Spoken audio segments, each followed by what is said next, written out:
Welcome to this Jeremy Bamber and White House Farm podcast. The year 1985 marked a heightened state of AIDS awareness, and at the time it was dubbed in the media around the world as the gay plague. Homophobia was often an everyday occurrence across the UK, with a government advertising campaign to raise awareness about AIDS so that the public don't die of ignorance. In the popular press, there was a degree of hysteria and intolerance over AIDS and what was viewed as a direct relationship to homosexuality.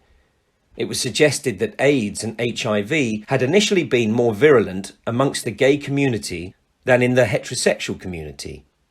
Even television soap programmes, such as EastEnders, addressed homophobic attitudes. These attitudes were endemic within the police, and it is widely reported that at the height of the AIDS epidemic in 1985, the Chief Constable of Manchester Police, James Anderton, made the comment that victims were swirling around in a cesspit of their own making.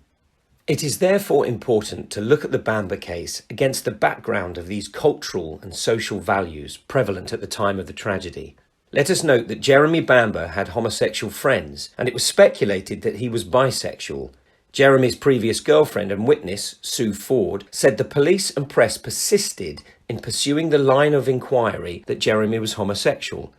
There are also handwritten actions, including those by DS Stan Jones, where he refers to Brett Collins as looks like a puff. Did Stan Jones still believe that homosexuality was a criminal offence? Perhaps he did, as he later gave evidence that he had been looking for anything to arrest Bamber for. Disappointingly for Jones, homosexuality had been decriminalised since the Sexual Offences Act 1967 ruled it was no longer an offence for two males over the age of 21 and in private to have consensual sex. However, the attitudes of the police, for the most part, particularly among the older police officers, remained largely unchanged. Stories reported in the media of police officers in Manchester being encouraged to stalk alleys and expose anyone caught in a clinch, while police motorboats with spotlights cruised for gay men around the canal's locks and bridges. As you will hear from comments made by police officers in the Bamber investigation, some still held an aversion to anyone in the gay and lesbian community. Throughout DSI Ainsley's reports of the 23rd of September 1985 and the 7th of November 1985, he addresses the issues of the sexuality of Jeremy's friends, airing his own suspicions that Jeremy might have been homosexual. Both of Ainsley's reports are littered with references to this, but Ainsley failed to make any correlation between Jeremy's association with homosexuals and the shootings. It appears that two dynamics were going on. Firstly, that accounts of Jeremy's sexuality were speculative on the part of witnesses and police officers based upon Jeremy's friendships. And secondly, the police and conventional culture linked homosexuality to criminality. Many of the disclosed police documents have colloquial language for the term homosexuality and made connections between homosexuality and criminality. For example, P.S. Robert Carr, son of James, the manager of the caravan site and a Metropolitan Police officer, said in a statement that Jeremy was very effeminate in his mannerisms and speech. A further example is supplied in both of Ainsley's reports to the Director of Public Prosecutions in 1985, in which he wrote, "He fell in with criminal and homosexual company." The estate beneficiaries, particularly relatives Anne Eaton and Robert Beauflower, made several references to Jeremy's sexuality. In addition, Julie Mugford stated in her 10th of September 1985 witness statement that, "Although I cannot say Jeremy is gay, I believe him to be bisexual, although to my knowledge he has not practiced it since knowing me."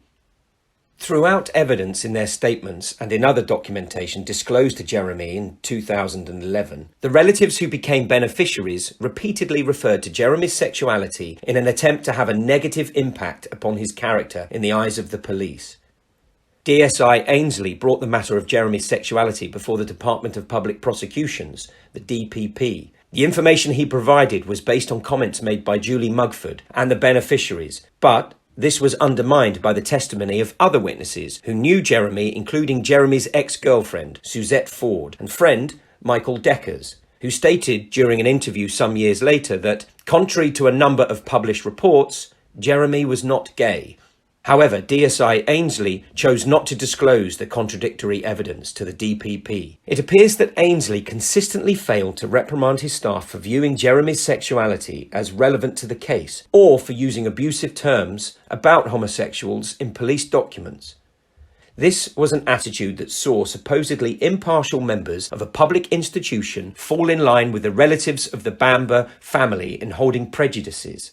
Again, this may well have aided the DPP to reach a decision based on misleading and inaccurate information. In his report dated the 7th of November 1985, Ainsley said, "Physically, Jeremy is 6 feet 0 inches in height, well-proportioned, muscular build. He has natural fair hair, which is presently dyed black. He is handsome and certainly has a way with the opposite sex, and by all accounts, his own. He is considered by some who know him to be bisexual and has admitted to Mugford that he has indulged in at least one homosexual relationship. There is no doubt, as previously stated, that Brett Collins is homosexual, and he and Bamber have kept close company in New Zealand and since Collins arrived in the United Kingdom in June 1985. Ainsley deliberately misrepresented Jeremy's character in his reports to the DPP by including comments from people who obviously disliked him as well as being eager to reference his sexuality. In particular, Ainsley wrote that Jeremy fell in with criminal and homosexual company whilst in New Zealand, informing the DPP that Brett Collins was an admitted homosexual. In all likelihood, Ainsley knew that his reports of Jeremy's connections with homosexuals would have been well received by the DPP. The Bowflowers and the Eatons were equally prejudiced, and they ensured that the police knew their opinions on Jeremy's sexuality. The events at White House Farm were not sex crimes, and it is therefore of no relevance whether Jeremy was homosexual or not, but the evidence indicates that Robert Bowflower and Anne Eaton had a misconception that sexual preferences were somehow linked to being a criminal. Robert created a diary at the request of Ainsley on the 7th of September 1985. Some of the comments made by him in his diaries include 1. Saying he shacked up with 2 BOAC, British Overseas Airways Corporation, stewards in their flat before catching a homebound plane after 10 days in the place. Gay. 2. His visit to New Zealand was short-lived. He returned very suddenly, in fact, had to spend 10 days in Singapore or Hong Kong without a cent in his pocket. He met up with and shared a flat with 2 BOAC stewards. Gay. 3. Jim postulates that Jeremy had to leave New Zealand in a hurry. Why else would he have to spend 10 days in Hong Kong or Singapore without a cent in his pocket? He boasted that he had met 2 BOAC stewards and shared their flat with them. Gay. 4. He had been lent money to indulge in a world tour, which took him to Australia and New Zealand. June had worried that he had made friends with a man who had just come out of prison. On his return to this country, he had refused to help on the farm, preferring to earn a wage as an assistant in the kitchen of a little chef at Rivenall End. At this time, he was seen accompanying a young man with a feather in his ear, and a gay relationship was suspected. Robert's daughter Anne had no reservations in expressing her own attitudes. Amongst her evidence, she stated, 1. Jeremy and Brett played about a bit. Julie was ignored, seemed strange. He looked a pufter. 2. With Julie, and I thought obviously ignored Jeremy, but he looked a puff. Colin Caffell later stated in his book, published in 1994, that he had been told by a person who chose to remain nameless that I was told that day that Jeremy had displayed overt transvestite tendencies, sometimes appearing around the village dressed as a woman. It is therefore odd that in the hundreds of statements the police took from people who lived in the village, not a single one had stated this in evidence. Again, we believe that it was the Bowflowers and Eatons who were responsible for creating stories like this. This attitude continued after the trial, when in 1986 an internal police review was ordered, which was conducted by DCI Dickinson. The report created by Dickinson also presented Jeremy in a biased way and relied on the evidence of Julie Mugford and Robert Bowflower. Dickinson undertook to provide a complete character assassination of Jeremy, who he represented as a money-hungry sexual predator who is engaged in unsavoury homosexual activities. What comes through strongly in the report is Dickinson's own opinions and his willingness to condemn Jeremy for murder based on what he regarded as moral shortcomings. Dickinson outlined how, in his opinion, Jeremy had committed other moral crimes of association with homosexuals. His report states, Having left school in July 1978, Bamber attended college at Colchester and at the age of 18 or 19 years went to Australia, returning 1 year later to his parents' address. It is thought that during this time, Bamber also visited New Zealand and fell in with criminal and homosexual company. Dickinson reveals no sources or references for this information, which has no evidential credibility. In 1991, Robert Bowflower was interviewed at his home by officers from the City of London Police Inquiry on suspicion of tampering with evidence, colluding with police officers, and presenting a fake diary as evidence. COLP officers DCI O'Connor, DI Hammett, and DS Young of the inquiry team visited Robert and Pamela Bowflower to interview them regarding the allegations, and a report was created setting out what was discussed. One section of the report states, Mr. R. Bowflower cited many incidents concerning J. Bamber's unsavoury character, ranging from suspected homosexual activities to stealing money from OC Caravan site. Obviously, there is a deep hatred of Jeremy and what has been done to Mr. R. Bowflower's family. In my view, this understandable hatred has coloured Mr. Bowflower's recollection of events, but not when it comes to hard facts. To this day, some TV documentaries, the media, and authors still pursue this attitude based on no credible evidence. In most cases, these individuals have never spoken to or met Jeremy. By way of example is the 2020 six-part drama White House Farm, created for ITV by Chris Merkser, and based largely on a book written by Carol Ann Lee.